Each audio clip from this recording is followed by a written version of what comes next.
လိုက်ကျွေးတာအချစ်ကိုပဲကျွေးနေလို့တဲ့ဒီကန်ဆိုင်ဝင်ပါပြီ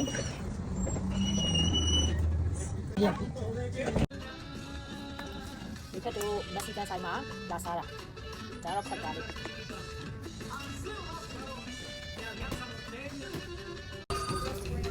လာပါဒီထက်တဲ့ဒီနေ့ပတ်ချက်လေးကိုကြောက်ပို့လာပြီးတော့နှစ်ယောက်ထဲမက်ဆီကန်ဆိုင်မှာလာစားကြည့်မက်ဆီကန်ဟုတ်ပါကန်ဆိုင်ရဲ့အခင်းကျင်းကဒီလိုရောထိုင်ကုန်လေးတွေနဲ့တော့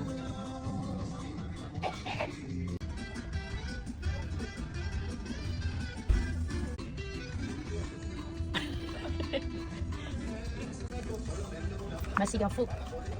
Hola, Joe. Yeah. Mexican. The pig one. I do that. Jar so bad. Sunny. Chain it. Sada me